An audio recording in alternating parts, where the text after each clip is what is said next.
안녕하십니까, 택시큐입니다. 오늘은 7월 7일 화요일 아침 11시입니다. 오전 이제 근무를 마치고 식사를 하려고 이제 하고 있습니다. 저는 아침 7시 시작해서 아침 한 11시 손님이 더 있으면 12시까지 하고 식사를 하고 저녁 7시쯤 나와서 새벽 1시 손님이 있으면 2시 3시까지도 이렇게 하고 있습니다. 하루 평균 한 25만원 정도 하는데요. 이렇게 꾸준하게 하는 게 필요합니다. 30일 일하면 하루 25만원 하면 750만원 되죠. 회사에 250만원 넣어주면 제 수익이 500만원이 됩니다. 30일 일하면 뭐 힘들지 않냐고요? 힘들지 않습니다. 하루 12시간 한 달 내내 일해도요, 건강에 전혀 이상이 없습니다. 그 대신 이제 술, 담배는 제가 많이 안 해요. 술은 한 잔씩 하지만은 담배는 뭐 한 달에 한 2갑 정도 피워요. 오늘은 그 초보 택시 기사들이 범하기 쉬운 그런 실수에 대해서 주의사항을 조금 제가 말씀드리겠습니다. 처음에 이렇게 운전할 때 하루 종일 운전하면 이 속도가 얼마나 나올 것 같습니까? 평균 속도가 한 25km에서 30km 정도 나와요. 뭐 장거리를 뛰면 한 30km 정도 나오는데요.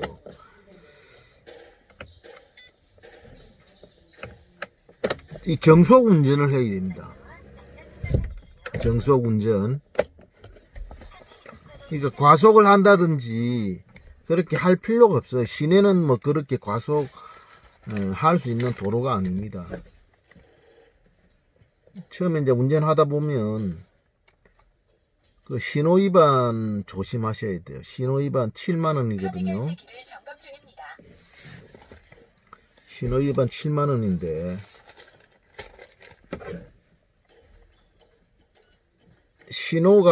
신호가 그 있는 데가 정해져 있잖아요. 주로 교차로입니다. 교차로. 교차로는 항상 그 과속 단속 신호가 있든 없든 항상 주의를 해야 되죠. 그래서 신호를 바로 앞에 신호를 보지 말고 그 앞쪽에 있는 신호를 보면 되죠. 바로 앞에 있는 신호 말고 그 뒤쪽에 있는, 더 앞쪽에 있는 신호를 보고 보면 그쪽에 뭐 파란불이면 우리가 여유있게 그 교차로를 건너가도 되지 않습니까?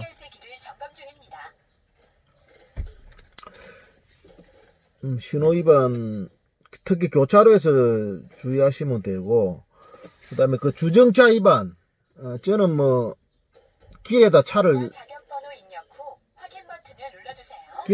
절대로 이렇게 정차를 하지 않습니다. 택시 주차장 외에는 정차를 안 하는 습관을 들여야 됩니다.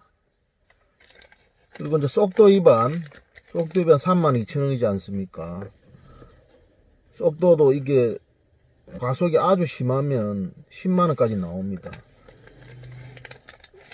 내비게이션에 그 알람이 있기 때문에 그 알람으로 그 속도 조절을 할 수 있지 않습니까? 경고를 다 울려주니까. 근데 이동식은 이렇게 알람을 알려주지를 않아요. 뭐 전방에 뭐 이동식 단속 장치가 있다 이렇게 알려주는데 띵띵띵띵 보통 고정식은 500m 전부터 과속을 하면 띵띵띵띵 이렇게 알람이 울리지만은 이동식은 그 알람을 울려주지가 않아요. 그러니까 보통 이동식에 많이 과속이 걸립니다. 특히 그 양화동에 영등포구 양화동 노들로에 거기서 잘 걸려요. 그래서 목동에서 여의도 쪽으로 가다가 보면 그 이동식이 있어요. 이동식은 카메라를 카메라가 있을 때도 있고 없을 때가 있죠. 그 카메라 장치가 단속 장치가 비싸기 때문에 이동식은 여기서 달았다가 또 떼서 또 딴 데 달고 이렇게 해요. 그래서 이동식의 속도 위반이 잘 걸려요. 다음 끼어들기. 끼어들기는 실순에서 넘어가는 게 끼어들기입니다. 이 끼어들기는 어떨 때 단속이 많냐 그러면요.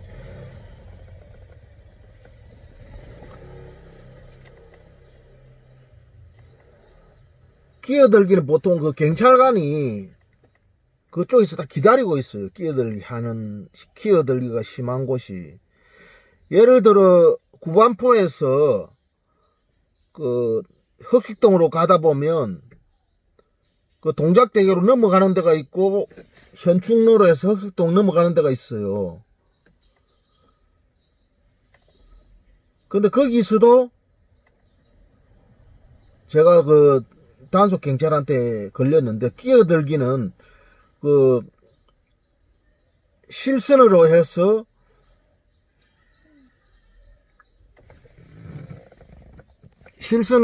그 잘못 들어갈 때가 많아요. 그럴 땐 항상 단속 경찰이 있어요. 그래서 지금 우리가 단속하는 방법이 뭐냐면 고정식 신호가속 단속 장치가 있고 이동식도 단속 장치가 있죠. 그리고 경찰이 현장에서 단속을 하는 경우가 있고 또 경찰의 비디오를 찍는 경우가 있고 그 다음에 시민이 그 블랙박스로 찍어서 신고하는 이런 6가지 방법이 있어요. 그래서 이제 항상 단속 당하지 않도록 법규를 지키는 습관을 길러야 돼요. 또 세 번째로는 손님이 타자마자 이 주행 버튼을 안 누르는 경우가 있어요. 한창 달리다 보면 매타기가 눌러져 있지 않는 거예요. 그러면 손님하고 설명해가지고 뭐 제가 매타기를 안 눌러가지고 뭐 어떻게 했으니까 내가 뭐 1,000원을 더 얹으겠다 이렇게 설명하다 보면 좀 구차해져요. 그래서 손님이 타자마자 주행 버튼을 누르는 습관을 꼭 들여야 되고 혹시 이제 이 주행 버튼을 안 누를 때는 다음에 가면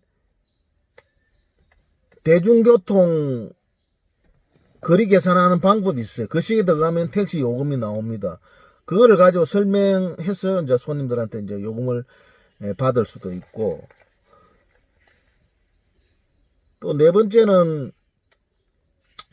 통행료를 받았는데 통행료를 이렇게 잃어버리고 안 받는 경우가 있어요. 그래서 통행료는 항상 저는 통행료 영수증을 침을 발라가지고 그 라디오 그 액정에다 붙여놔요. 그러면 이제 잊어버리지 않고. 그 다음에 또 시외를 갔는데 시외 경계선에서 시외 버튼을 눌러줘야 되잖아요. 그걸 또 제대로 못 눌러가지고 뭐 돈을 못 받는 경우도 있고. 또 손님이 빨리 가자 그래가지고 손님이 아무리 빨리 가자 그래도 앞에 차가 있으면 빨리 갈 수가 없습니다. 그래서 손님이 아무리 빨리 가자 그래도 신호 위반이나 가속까지 해서 빨리 달릴 필요는 없어요. 그렇다고 해가지고 손님이 신호 위반 스티커 값이나 단속됐을 때, 사고 났을 때 그 책임져 주는 게 아니거든요. 그래서 손님이 빨리 가자 그래도 우리가 빨리 갈 수 있는 한도 내에서 달려야 됩니다. 그리고 이제 주로 저는 아침에 강남구, 마포구, 용산구, 성동구, 뭐 중구 한 5개 구 정도만 다녀요. 그쪽만 계속 돌아다닌다는 거죠. 그러니까 아침부터 손님이 없는 외곽 쪽으로 빠져버리면 빈차로 계속 돌아다니게 돼요. 그래서 저는 아침에는 막히지 않는 길 남쪽으로만 계속 내려갑니다. 제가 또 장거리 손님 콜 받았고, 이렇게 전략적인 계산을 가지고 운행을 해야지 그냥 막 달린다고 되는 게 아닙니다. 우리 뭐 택시는 서비스 업종이지만 이게 봉사 직업은 아니잖아요.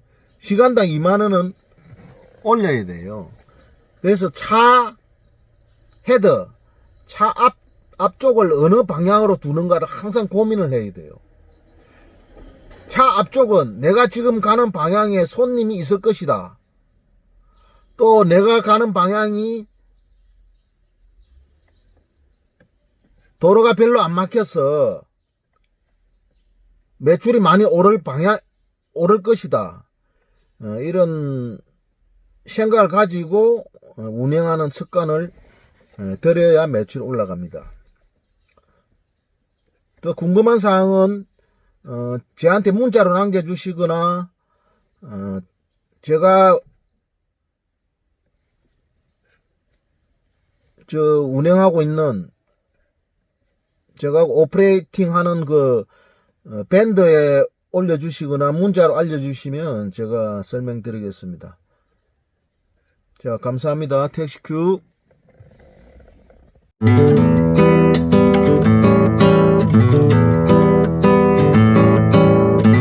나는 택시가 좋아.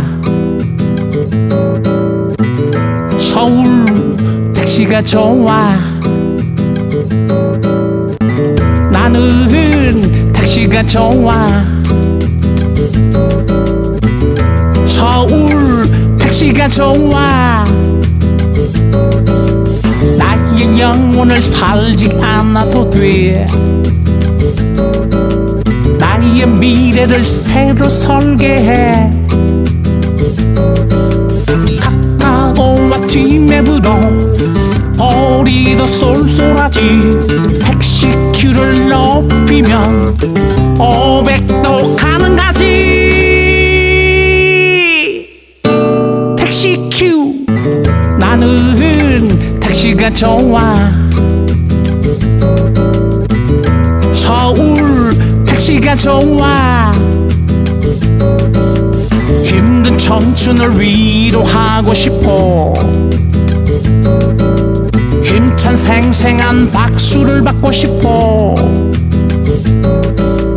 양생으로 단련된 마음으로 습생으로 다져진 체력으로 홍대 입구 젊은이와 최저임금 얘기하지. 택시큐.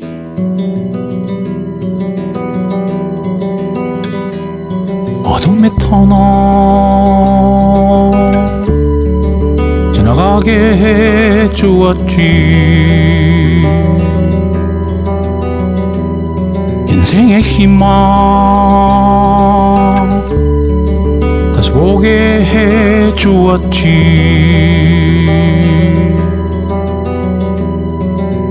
너희의 울분을 자유로에서 풀어봐.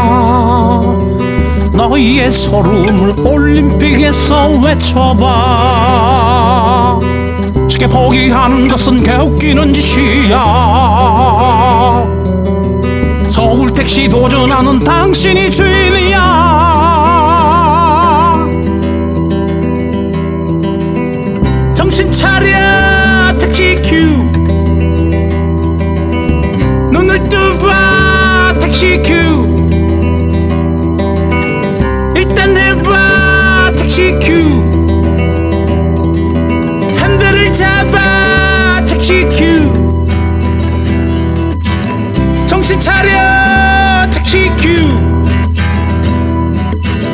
눈을 뜨봐 택시 큐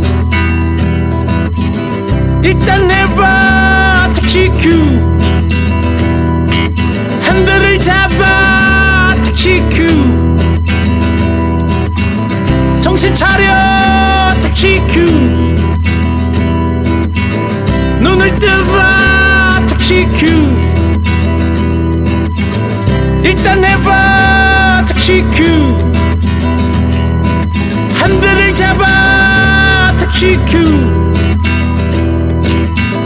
정신 차려 택시 큐 눈을 뜨봐 택시 큐 일단 해봐 택시 큐